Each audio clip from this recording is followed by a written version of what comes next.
जी sir. भाई सभी साथियों को Ram Ram.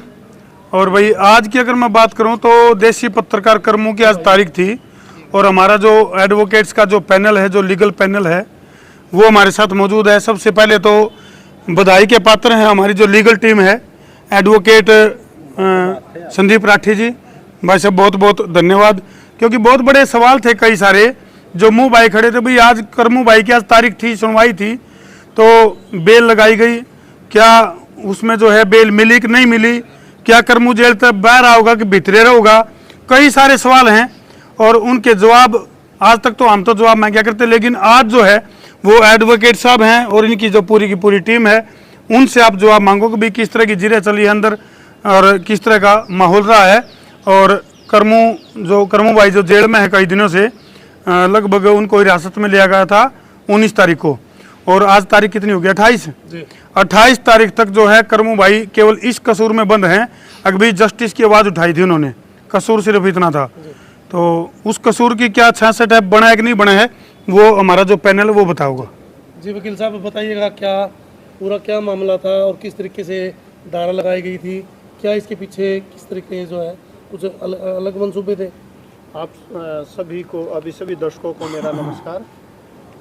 ISN legal associate जो कि संसार क्रांति के का लीगल का काम देखती है, हम सब उसी के सदस्य हैं। एक मनोज कुश जी हैं, वो आज अभी हमारे पास, उनको कुछ ज़रूरी काम था, वो चले गए थे।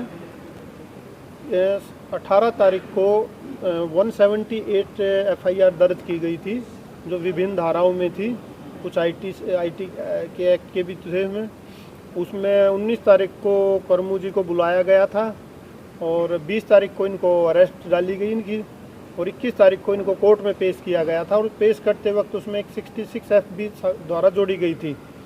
आज हमने बेल अप्लाई की थी, आज उस बेल पे आर्गूमेंट थी, और आर्गूमेंट के बाद अभी कुछ देर पहले माननीय न्यायालय ने उन्हें जमानत दी गई है 40,000 रुपये के निजी मुचलगल पे। तो पुलिस की तरफ से उस धारा में कुछ अपने रखे हैं सर उन्होंने? नहीं, देखो पुलिस ने तो आज भी विरोध किया था और वो एक प्रोसीजर है जी। पुलिस कभी ये नहीं कहती कि बेल दे दीजिए। एक आर्गूमेंट हुई, माननीय न्यायालय ने सभी के आर्गूमेंट, एक घंटे के लगभग आर्गूमेंट चली। उसके बाद सभी दोनों पक्षों की आर्गूमेंट्स को सुन के ऑर्डर रिजर्व कर लिया था। आफ्टर लंच उसे प्रोनाउंस किया गया है। जी। तो एक देसी पत्रकार, क्योंकि वो अपने देसी अंदाज में पत्रकारिता करते हैं, लोगों की ज़रूरतें पूरी करते हैं, जहाँ कोई नहीं अड़ता वो अड़ते हैं, तो इस तरीके से जो है उनका एक अपना तरीका है करने का। तो क्या ये धारा बनती थी या फिर जानबूझ के लगाई गई थी? देखिए, ये धारा बिल्कुल भी नहीं बनती थी, और एक फंडामेंटल राइट्स का और एक प्रोसीजर जो होता है उसका कहीं वायलेशन हुआ है, बिल्कुल हुआ है। हमने न्यायालय, माननीय न्यायालय में भी ये बात रखी है।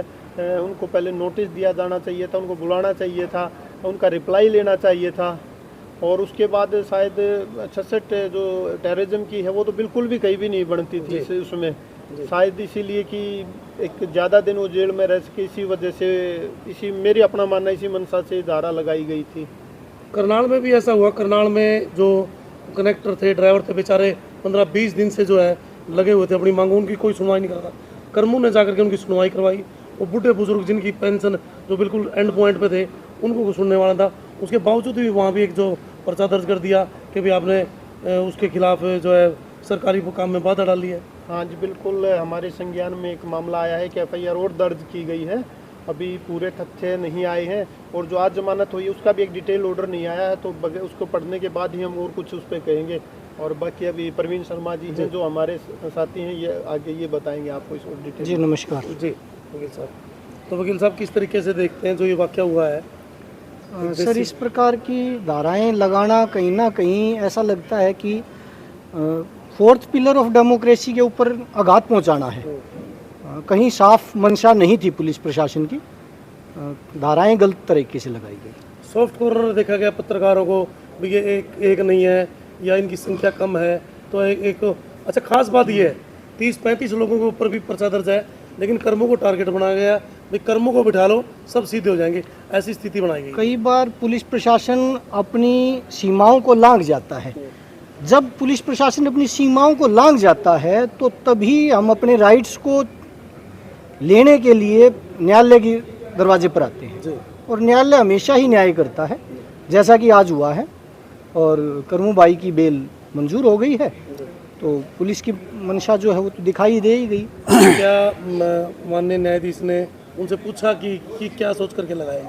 हाँ, माननीय न्यायाधीश ने काफ़ी सख्त लहजे में उनसे पूछा कि इस प्रकार की जो धारा 66 FIT एक्ट की, जिसको साइबर टेररिज्म कहा जाता है, वो क्यों लगाई गई। जी जी वो उसके पास में कोई जवाब नहीं था, IO साहब के पास में इस केस का। और फिर न्यायालय ने यह भी पूछा कि अब आपने लगा दी थी तो हटाई क्यों गई। जी हटाने वाला भी कोई उसके पास में कोई तथ्य नहीं था। तो कहीं ना कहीं उनकी मंशा तो ऑनरेबल कोर्ट को भी समझ में आ गई, और ऑनरेबल कोर्ट ने इसलिए उनको काफ़ी चेतावनी भी दी है कि इस प्रकार की धाराएं बगैर फैक्ट्स वेरीफाई किए नहीं लगानी चाहिए। दूसरे लोगों की लड़ाई लड़ते रहते हैं, सुबह घर से निकलते हैं, ये नहीं पता कहाँ को जाना और कहाँ को आना है, लेकिन आज खुद जो है चक्रव्यूह में डालते हैं। तो आप लोग किस तरीके से सोचते हैं कि आगे यदि कुछ ऐसा होता है तो आप पत्रकारों की सहायता करेंगे? आपसे उम्मीद लगाई जा सकती है? जी बिल्कुल, हम भी पत्रकारों की सहायता करेंगे। और कोर्ट्स बैठी हैं, कोर्ट है पूरे रोहतक के अंदर, पूरे शहर के अंदर, पूरे भिवानी के अंदर, पूरे स्टेट के अंदर। तो कोर्ट्स प्रोटेक्ट करेंगी राइट्स, जितने भी राइट्स हैं जो भी पत्रकारों के, उन राइट्स को प्रोटेक्ट करने के लिए ऑनरेबल जजेस बैठे हुए हैं, और ज़रूर कहीं ना कहीं इन राइट्स को बचाया जाएगा। एक मैसेज मैं थोड़ा सा देना चाहूँगा जितने भी अपने पत्रकार साथी हैं, क्योंकि देखो कहीं ना कहीं डायरेक्ट इनडायरेक्ट इसमें कौन इन्वॉल्व है, अभी इस चीज़ का तो हम कोई खुलासा नहीं कर पाएंगे, लेकिन कहीं ना कहीं पत्रकारों की आवाज़ को दबाने का जो ये प्रयास किया गया है, पत्रकार साथियों से एक अपील मैं ज़रूर करूँगा कि भाई दबना नहीं है, दबना नहीं है। अगर कहीं भी अन्याय है तो न्यूज़ सोच कर, अगर भाई करमू भाई को जेल होगी, और भाई कोई भी पत्रकार साथी न्यूज़ सोचे अगर भाई अब हमने जस्टिस के लिए आवाज़ उठानी बंद कर देंगे, या फिर घर में दुबक के बैठ जाएंगे या कोना में बैठ जाएंगे, तो या बैठने की जरूरत को नहीं, क्योंकि माननीय न्यायालय के ऊपर पूरा हमें भरोसा है, एडवोकेट्स है, ब्यूरोक्रेट्स है, इनके ऊपर हमने पूरा भरोसा है। अगर भाई ये अपनी जो जंग है, अपनी जो लड़ाई है, उसको बहुत ही बखूबी, बहुत ही टेक्निकल तरीके से उन चीज़ों के ऊपर वर्क करके, बाकायदा पूरा प्रॉपर तरीके से एनालाइज करके जब इन चीज़ों के ऊपर पहुँचे हैं, और माननीय न्यायालय ने जो आज नतीजा दिया है वो कहीं ना कहीं एक स्टेप, एक कदम है उस जस्टिस की तरफ। अगर भाई जो लोग, चाहे वो इन्फ्लुएंसर है, चाहे कोई वो पत्रकार है, चाहे वो कोई आम आदमी है, वो सोशल जस्टिस की आवाज़ उठा सका है। थोड़ा सा भी घबराने की जरूरत नहीं है कि भाई आप लोग नहीं सोचो अभी करमू के लबेरा नहीं किया हो गया, करमू तो जो है रीढ़ की हड्डी थी, उसको तोड़ने की प्रयास किया गया है और उसको जेल में डाल दिया गया है। तो ये और कोई पत्रकार साथी, क्योंकि थोड़ा इस तरह का माहौल हमने देखने में आया, क्योंकि मैं भी साल में 4-5 ऐसे हो चुके हैं। बिल्कुल, और भी कई सारे पत्रकार साथी हैं जिनके ऊपर इस तरह से मुकदमे दर्ज हुए हैं। तो पत्रकार साथियों को एकजुट होकर और इसके लिए हमने खड़ा भी होना चाहिए, और एक दूसरे के साथ मैं एक बात और एक कदम और बढ़ कर कहूँगा कि जो निजी मामले हैं अपने पत्रकारों के आपस के, चाहे वो इनकी बात करें, एडवोकेट्स की भी अगर मैं बात करूं, इनकी भी आपस में क्या पता निजी, ये जो एक साथ खड़े दिखाई दे रहे हैं, ये खड़े, और उसके किसी बात पे इनकी वैचारिक मतभेद हो जाए, लेकिन इनसे सीखने की बहुत बड़ी चीज़ है कि एडवोकेट्स के ऊपर जब कोई बात आवे है, जैसे कल की अगर मैं बात करूँ तो कल पूरे हरियाणा में वर्क सस्पेंड था कोर्ट का, पूरे हरियाणा में। कारण सब ने पता है, एक वकील के ऊपर मामला दर्ज होया, जिसकी वजह से पूरे के पूरे हरियाणा के वकीलों ने वर्क सस्पेंड कर दिया। तो सभी पत्रकार साथियों से मैं एक बात कहना चाहूंगा, जब भी किसी पत्रकार साथी के ऊपर आंच आवे है, तो जिस तरह से वकील साथी एक दूसरे के लिए खड़े हो जाए हैं और वर्क सस्पेंड तक का नौबत आ जाए पूरा दिन, तो आपन अभी कुछ न कुछ ऐसा करना पड़ेगा, जिब जाके बात बनेगी। और कहीं ना कहीं चाहे जस्टिस के लिए वकीलों की बात करें, ये भी जस्टिस की लड़ाई लड़ रहे हैं, पत्रकार साथियों की बात करें तो वो भी जस्टिस के लिए संघर्ष करें, पुलिस की अगर मैं बात करूं तो वो भी कहीं ना कहीं जस्टिस के लिए काम करें। गलती किसी पे भी हो सके है, गलती पुलिस पे भी हो सके है, गलती पत्रकार पे भी हो सके है, गलती नेता पे भी हो सके है, किसी पे भी हो सके है, तो उस गलती को सुधारते हुए कदम आगे बढ़ाने चाहिए, और जस्टिस की आवाज़ उठाना कुछ भी गलत नहीं है। तो मैं एक बार फिर जो एडवोकेट्स का जो पैनल है, मनोज कुश के साथ साथ सभी साथी जो खड़े हैं, मौजूद हैं, उन सभी का बहुत बहुत धन्यवाद दूंगा कि लोकतंत्र को बचाने के लिए एक कदम जो हमने एक सफलता की तरफ, देखो हालांकि अभी पूरी चीज़ें बाकी हैं, अभी और जो साथियों के ऊपर भी मुकदमे दर्ज हैं वो भी हमने पूरी तरह से निरस्त करवाने हैं, वो भी इन्हीं की मदद से होंगे, आप लोगों की मदद से होंगे, या जितने भी सोशल मीडिया पर जो लोग जुड़ रहे हैं, जिन्होंने जस्टिस फॉर करमू की मुहिम चलाई है, जिन्होंने आवाज़ उठाई है कि भाई एक शोषित वंचित असहाय दुखी लोगों की आवाज़, जो पत्रकार साथी केवल करमू नहीं, और जो पत्रकार साथी भी आवाज उठाए हैं, उनकी आवाज उठाने का काम जो सोशल मीडिया पर जो लोग कर रहे हैं, उन सब का भी बहुत बहुत धन्यवाद। और भाई इस प्रकरण में जिसमें कि कर्मों की गिरफ्तारी हुई थी, मनीषा बिटिया की जो हत्याकांड की गुत्थी अब जो उलझी पड़ी है, तो उसमें जिन लोगों ने भी जस्टिस के लिए डाणी लक्ष्मण में जाकर आवाज उठाई, उन सब का भी दिल से धन्यवाद है कि इस मिशन में वो अब तक बढ़ चढ़ कर खड़े रहे। वकील साहब, आप तो जैसे धर्मो तो साथ में नहीं थे, वहाँ मौके पे नहीं थे, इनको भी जो है उस दायरे में डाल दिया गया। हाँ जी, इसमें धर्मू जी नहीं, कई अन्य पत्रकार भी हैं और मैटर ऑफ इन्वेस्टिगेशन है, और कुछ सोशल वर्कर्स को भी इस FIR में नाम है उन लोगों का। तो क्या सोचते हैं वहाँ सरकार की क्या मंशा है? देखिए जी, सरकार की क्या मंशा तो सरकार जाने। अब अगर जैसे हम इनके साथ हुआ है तो उसकी हमने माननीय न्यायालय के द्वारा एक लड़ाई लड़ी है, तो अगर कोई और किसी के साथ भी अन्याय होता है, गलत होता है, तो अगर हमारे को कोई अप्रोच करता है, आप लोग खड़े हैं? हाँ बिल्कुल, पत्रकारों के साथ हम खड़े हैं। जो कानूनी जो उनका जो कानूनी हक है, जो कानूनी हक दिलवा सकते हैं, उसकी वो कानूनी लड़ाई न्यायालय माननीय न्यायालयों के द्वारा हम जरूर लड़ेंगे। जी सर। एक चीज़ मैं सभी पत्रकार साथियों का धन्यवाद करना चाहता हूं और आगाह भी करना चाहता हूं भविष्य के लिए कि जब तक कर सोशल मीडिया के आज़ाद पत्रकार बंधु एकजुट नहीं होंगे, आज कर्मू को अरेस्ट किया गया है, अगर आप लोगों के भाईचारे की ताकत अगर संगठित नहीं रहेगी तो आगे आने वाले समय में पता नहीं किस पत्रकार को और अंदर डाल दिया जाए।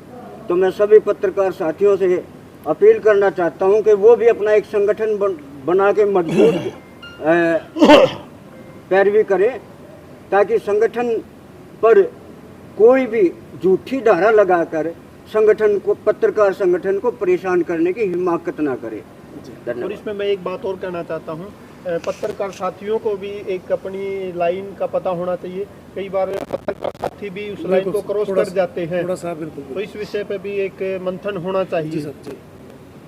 उसमें थोड़ा एक वर्कशॉप लगे तो, हाँ, एक वर्कशॉप के द्वारा अनुभव अच्छे हैं, जैसे कर्मों का भी अच्छा है, लेकिन नहीं तो पत्रकार के अंदर भी कलेजा है, पत्रकार के अंदर भी दिल है, कई बार वो इमोशन में बैक है और थोड़ा सा एक कदम ज़्यादा हो जाए। वकील साहब की इस बात का हम आगे ध्यान भी रखेंगे, या बात बिल्कुल ठीक कर रहे हैं, तो इन चीज़ों का ध्यान जो है वो सब ने रखना भी चाहिए। और देखो वही बात है, अगर थोड़ा सा पास्ट में जाऊँ तो भाई बहुत सारे पत्रकार साथी जिन्होंने देश की आज़ादी में भी योगदान करा, तो क्रांति का दूसरा नाम पत्रकार है। तो कई बार थोड़ा जोश ज़्यादा है और वो उस बिना न्याय भी को नहीं मिलता, यह समस्या भी है, थोड़ी सी समस्या भी आप लोगों ने तो बेरा है। एक छोटी सी FIR दर्ज करवाने खातर भी कई बार सड़कों पर उतरना पड़ जाए है, तो बहुत सारी चीज़ें वो आप लोगों के साथ करेंगे अपन डिस्कस मिल बैठ कर। बहुत सारी लोगों की समस्याएं, छोटी छोटी समस्या के खातर भी बड़े बड़े धरने प्रदर्शन करने पड़ जाए हैं, तो ये भी बहुत बड़ा सवाल है। ना उस जब वो किसी के मकान बनवा दिए, किसी की हेल्प करवा दी, उस टाइम सरकार का कोई नुमाइंदा नहीं रहता, तो ये बहुत बढ़िया। हाँ, कोई मेडल नहीं मिलता, कोई न्यू शाबाशी नहीं मिलती, बिल्कुल ठीक कर रहे हो। चलो, तो कब रिहाई का क्या समय रहेगा सर? वकील साहब बताओगे जी। उम्मीद है जी आज शाम को 6-7 बजे तक वो रिहा हो जाएंगे, और आज 6-7 बजे के बाद वो आपके पत्रकार आपके साथ होंगे। अच्छा, मुआना गांव के सरपंच हैं जो राजेंद्र जी मौका पहुंच रहे हैं, तो ये भी अपनी दिल की बात कहना चाह रहे हैं। मैं पहले तो माननीय न्यायालय का धन्यवाद करूंगा जिन्होंने भाई कर्मू की आवाज़ उठाई, और पूरे हरियाणा के पत्रकार संघ का भी धन्यवाद करूंगा। उन्होंने भी अपनी SP भिवानी से मिलकर अपनी मांग भी रखी और कर्मू भाई के लिए लड़ाई भी लड़ी।